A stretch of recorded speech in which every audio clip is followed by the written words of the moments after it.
আরও একটা মিষ্টি শীতের সকাল শুরু হলো।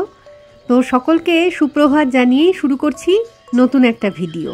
তো আশা করি সকলে খুব ভালো আছো, আর আমরাও বেশ ভালোই আছি।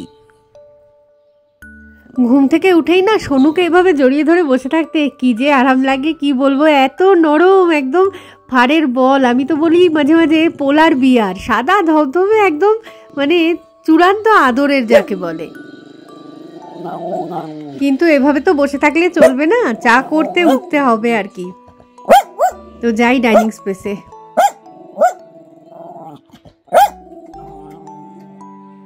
এদিকে চা করতে যেয়ে এসেছি, পিকু বেরিয়ে চলে এসেছে ঘর থেকে। ঘরের দরজাটা না এই মুহূর্তে খুলি না আর কি, রাতের বেলায় তো হিটিং চলে, তো হিটিংটা এখন সকালবেলায় বন্ধ করে দিয়েছি। কিন্তু দরজাটা বন্ধ করে রাখলে কি হয়, ওই গরমটা অনেকক্ষণ থাকবে। বাঙ্কু যেহেতু ঘুমোচ্ছে, ঘরটা ঠান্ডা হয়ে গেলে তখন ওর অসুবিধা হবে আর কি। কালকে না রাতের বেলায় আমাদের প্রত্যেকেরই ঘুমের বেশ ডিস্টার্ব হয়েছে। আসলে বাইরের বোধহয় 3-4টে কুকুর আমাদের কমপ্লেক্সের মধ্যে ঢুকে পড়ে ঝগড়াঝাটি শুরু করেছিল। এবার তারা যতবারই চিৎকার করছে, বোবর তো একটা দায়িত্ব আছে তাই না, ওকেও তো তাদের সঙ্গে তাল মিলাতে হবে। ও কি করছে, আমাদের বেডরুমের দরজাটাকে খুলে দিয়ে ডাইনিং স্পেসটায় বেরিয়ে চলে যাচ্ছে। তার ফলে বারবারই কাউকে না কাউকে ঘুম ভেঙে উঠে ওই দরজাটাকে বন্ধ করতে হচ্ছে। আসলে দরজাটা বন্ধ থাকলে একটু ব্যাপারটা এয়ার টাইট থাকে, ঘরটা বেশ গরম থাকে, বললাম না। সেই রাতের বেলা ঘুম ভালো করে হোক চাই না হোক, সকাল সকাল ঘুম থেকে উঠে পড়লেই হচ্ছে কাজের শুরু আর কি। তো বারান্দায় এসে এই তুলসী মঞ্চের সামনে একটুখানি ধূপ মোমবাতি জ্বালাই সকালবেলায়। গরমকাল হলে না হয় সকাল সকাল স্নান সেরে নিয়ে পুজো আর্চার কাজে হাত দেওয়া যায়, কিন্তু এই শীতের মধ্যে সে জিনিসটা তো পেরে উঠি না।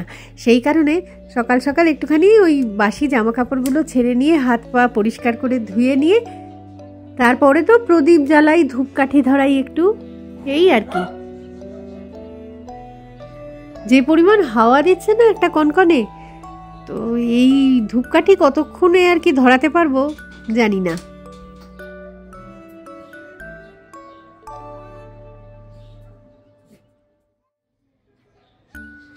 তবে সূর্যটা বেশ কিন্তু সুন্দর উঠেছে, সূর্যের আলোটা এসে পৌঁছাচ্ছে কি সুন্দরভাবে। ওই দিকটাই হচ্ছে অ্যাকচুয়ালি পূর্ব দিক আর কি। সূর্যটা ঠিক ওই বাড়িটার পেছন থেকেই প্রতিদিন ওঠে, ভারী সুন্দর। ছোট্ট গোপাল আর রাধারানীকেও ঘুম থেকে তুলে দিয়ে খেতে দিয়ে দিলাম। তো স্নান তো না হয় আমি নিজেও পরে করব, আর ওদেরকেও পরেই করাবো।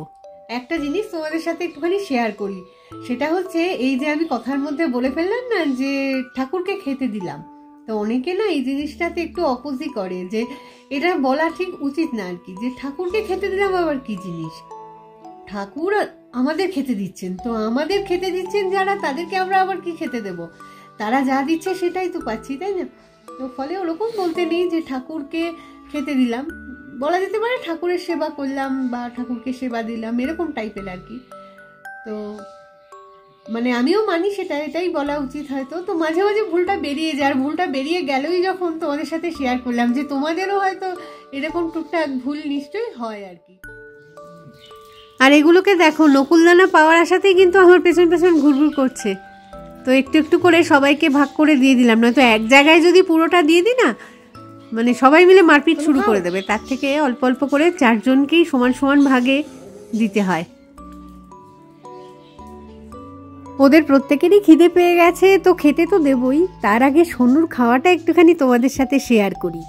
বাকিরা খাবে ভাত মাংস, আর সোনুও কিন্তু ভাত মাংস খায়, দুপুরেও খায়, রাতেও খায়। এই সকালবেলার জল খাবারটায় বেশিরভাগ দিনই ও দুধ পাউরুটি খায়।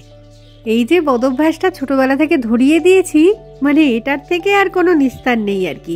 আর আমি ছাড়া বাড়ির অন্য কেউ ওকে এই জিনিস খাওয়াতেও পারে না, ফলে আমি না থাকলে কি করে যে ওর খাওয়াটা হবে সেটাও একটা সমস্যার। ওই জন্য আমি কোথাও যেতেও পারি না শান্তি করে।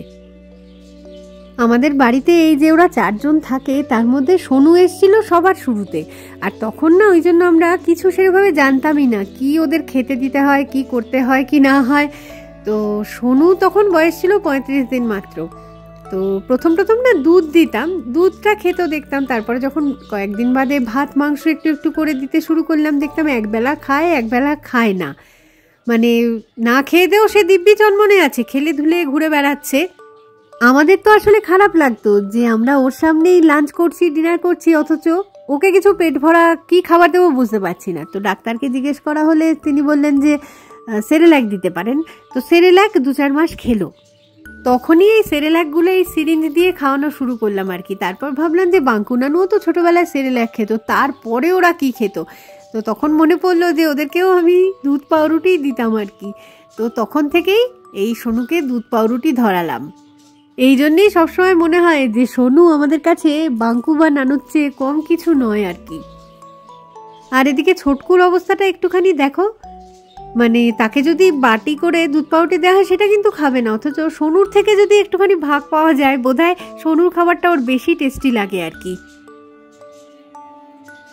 তো যাই হোক, সোনুর খাওয়া তো হয়ে গেছে। তো বাটির মধ্যে যতটুকুনি লেগে রয়েছে সেটা ওই ছোটকুকেই দিয়ে দেবো, ও যখন এতক্ষণ ধরে ওয়েট করছে। What do you like about this girl? I mean, there's like a lot of things. I'd probably start with I like the way she smiles. She got me staring for a while. Got me staring for a while. Yeah, yeah. Baby, it's our conversation. She's my favorite notification. She knows how to dress for special occasions. She got me thinking life could be better. These songs start to feel like love letters. I should tell her now, would I ever? It is what it is, man, whatever. Whatever, yeah, whatever. I'm telling you now, I'm telling you now, it's whatever. Whatever, yeah, whatever. I'm telling you now, I'm telling you now, it's whatever. She keeps me close. In the friend zone? Yeah, but I don't mind it too much though. Why? If my feelings don't show, say it ain't so, man, you should know that I've been saying no. But maybe you're the one I've been looking for so long, so long. She got me thinking life could be better. These songs start to feel like love letters. I should tell her now, would I ever? It is what it is, man, whatever. Whatever, is it okay? Whatever, you feel the same. I'm telling you now, I'm telling you now, it's whatever.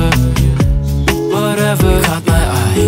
Whatever, should I cross that line? I'm telling you now, I'm telling you now, it's whatever. আচ্ছা দাঁড়াও, এবারে এই দিকের বারান্দাটার একটা ভালো জিনিস তোমাদেরকে দেখাই। সেটা হচ্ছে এই যে ক্রিসমাস ক্যাকটাস আছে না, সেইটাতে কি সুন্দর ফুলগুলো এসেছে দেখো, কি ব্রাইট কালারটা। প্রচুর ফুল একসাথে এসেছে, কয়েকটা কুড়ি অবস্থায় রয়েছে আর অনেকগুলো ফুটেও গেছে দেখো। এই গাছটারই কয়েকটা ডাল তো আমি বেশ কিছুদিন আগেই এই দিকের টপটাতেও পুঁতে দিয়েছিলাম, তো সেগুলোর ডগাতেও দেখছি ছোট ছোট কুড়ি এসে গেছে। তো ফুটতে আর কয়েকদিন টাইম লাগবে হয়তো, তবুও এসেছে আর কি, এটাই আনন্দ।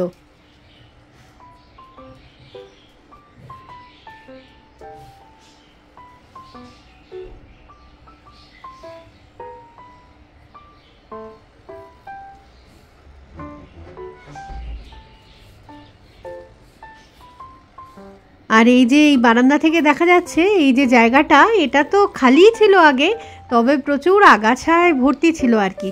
তো নতুন বোধহয় আবার কনস্ট্রাকশন শুরু হবে কিছু, সেই জন্য দেখছি পরিষ্কার করে রেখেছে একদম।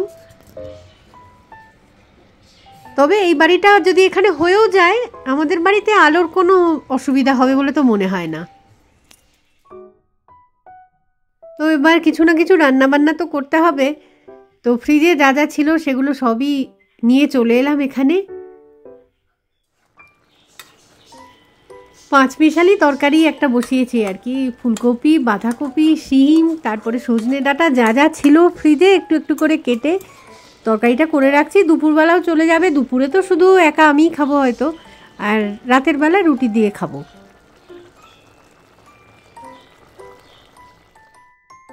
দুপুরবেলায় এখন সবারই খাওয়া দাওয়া কমপ্লিট হয়ে গেছে, সোনুবাবুরা সবাই ঘুমিয়েও পড়েছে, আমিও বসে যাব এখন ওদের মাঝখানেই।